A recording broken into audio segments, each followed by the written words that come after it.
Hello. Welcome to another spooktacular edition of Give It a Shot, the Spotlight series. Today, I decided to review the second half of something that I watched on Give It a Shot probably like 4 years ago now. Because I know I wasn't in this house when I reviewed this the first time. This is the series known as Monster by Mistake. And the reason why I bought this initially was the cover art. Because this character right here with the knight's helmet or whatever's going on here was pretty enticing. Like, I needed to know. And since I only watched the first episode last time, didn't see it. So I figured, okay, it will be in the second episode. It's not. It is not in the episode Haunted House, which is what I watched this time. So, bully on you for tricking me, and I deserve a shot for that. That is false advertising, and I am not happy about it.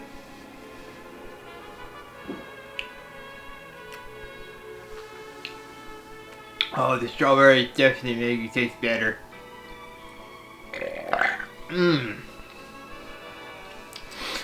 That is truly, truly some ultra strawberry dreams right there.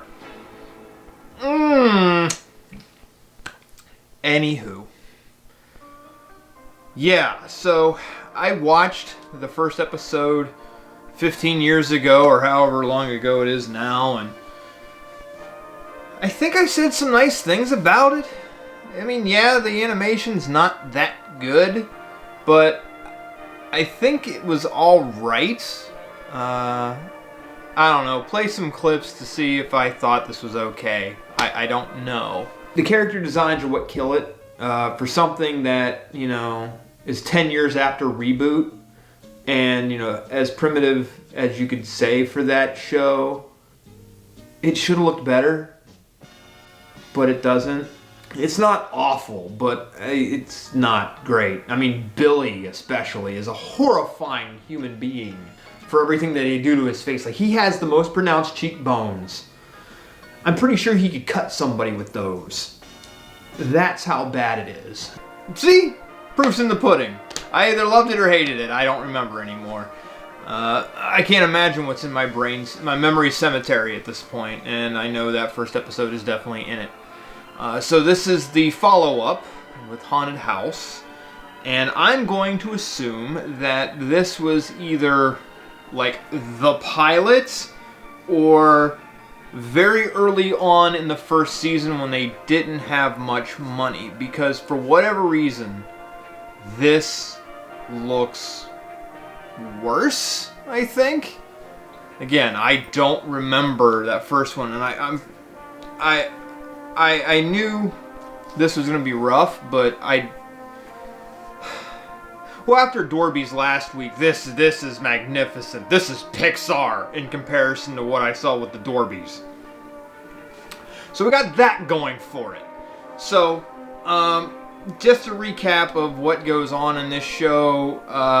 The boy he's hit by some curse that when he sneezes, he turns into a monster, and if he sneezes again, he turns back into a little boy. It's kind of like Turbo Teen in that aspect, except when Turbo Teen gets hot, he turns into a car, and when he cools off, he turns back into a human being. That level of insanity, at least this is a little bit more, I want to say relevant, or maybe not relevant, maybe more like something you can actually fathom. Like, it would almost make sense that you could turn into a monster, not a car. You got that going for it. And this episode, Haunted House, revolves around the fact that the ghost that is the friend of our two children characters, Johnny B. Dead, which, honestly, that is a good name. I cannot fault this show for naming their ghost Johnny B. Dead. that's some quality writing. Anywho, the ghost he wants to do more things, I guess, or he wants to chow down on Ma's chili. Ah, Mom's chili, my favorite! Race you to the kitchen! Johnny, wait! Who is serving that for lunch, and it's then discovered that the house might be haunted, so they bring in this ghost exterminator who, well, kind of looks like a pimp, and he is tasked to clear the house of ghosts. The father doesn't want anything to do with it. In fact, he wants to go outside and work in the rain in the roof gutters, which you really got to have a lot of self-loathing to say I'd rather do that than listen to this medium go after some hocus pocus. So he's either really dedicated or he just really doesn't want to be around it. Either way, you have to listen to him talk his mumbo jumbo, and it's funny because there's a third adult in this, not just the parents. She's one of the local police officers. She's their aunt. She assists the medium, Dr. Malamar. I knew it was something like a candy, but Malamar. Hello, Dr. Malamar, is it? I see my reputation precedes me. She has eyes for him. I think this is a recurring thing with her, which I don't really understand. Like, she looks like she can, handle herself. She's also in the police force. She's the biggest character in the show as far as I can tell, outside of when the little boy turns into a monster. So, don't know what her deal is, but she's always looking at men. Okay, and apparently her taste is terrible because she starts having a thing for Mr. Malamar. Dolores! Get back in position, Tom! Thank you, Dolores. You are truly sympathetic. So he's detecting and not really picking up anything. In fact, the children learn that he's lying because at one point he says the room is ghost-free, and it turns out Johnny B. Dead is hanging out under the bed. And that's when they sort of discovered, like, well, okay, he's a fraud. And then shortly after that, they discover he uses this as a ruse to essentially rob people. And I guess what he does is when he gets to the phase known as the ghost flushing ceremony, that is when he has their eyes closed and he just takes everything and runs out the door. I guess that can kind of work. I don't know, but then I don't know if the people of this town are just that stupid because he's in the phone book. I see my reputation precedes me. Actually, my mom got your number out of the phone book. So you would think after like one or two of these, like the people, the police would look into it, find the phone number and the address attached, and go, arrest him. But whatevs. So anyway, the kids learn that this is what he's trying to do, so they decide to play a prank on him. So the little boy turns into a monster and starts to make things look supernatural and scares living bejesus out of the dude. And as the guy's running out of the house with the valuables, the father falls on him. And then it becomes, hey, he stole stuff. And, yeah. And he goes to jail, I guess. Well, the last thing you really see is him riding off with the police lady, and I guess he's going to jail. Pretty simple story. Nothing too... At least it's coherent. I'll give it that, which I think I pretty much said about the last time I watched this. It's at least coherent. It's not awful. It just looks awful. The animation, I think I might have said some nice things about it last time. I don't this time. There's a lot of obvious flaws.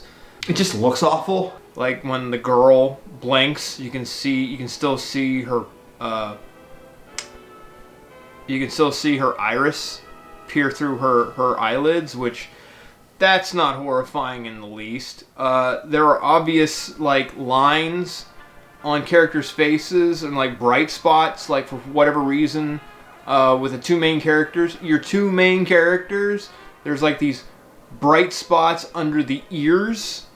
And then there's the other part where, like, Dr. Malamar, it looks like you can almost see the wireframes under his skin.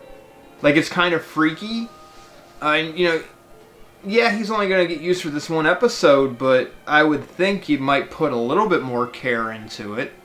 So things just don't always mesh up. But again, it's not Dorby's bad. I don't know if anything can be Dorby's bad anymore. But, it comes close at times.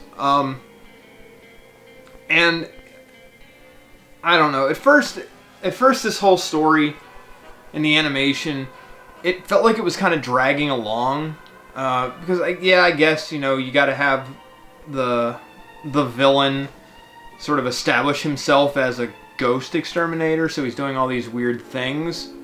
But I'd love to know why the police lady just falls for men. Like, I don't know what that means, and I don't know what that says about the whole story in general, but it's a thing that exists. And I don't really know what the lesson here was. Like, usually shows like this, there's usually some sort of lesson that's supposed to be learned. Like, a character grows in some way, shape, or form, and I don't really think that there was anything. Like, the whole thing opens with them playing some version of Twister, which leads to the noises that the mother hears and thinks the place is haunted. And, like, okay, maybe cheating is wrong, or maybe the fact that Johnny should be a little bit more discreet when he does things around the house, but no. The only other thing I can think of is when Johnny learns that there's a ghost exterminator, and he knows that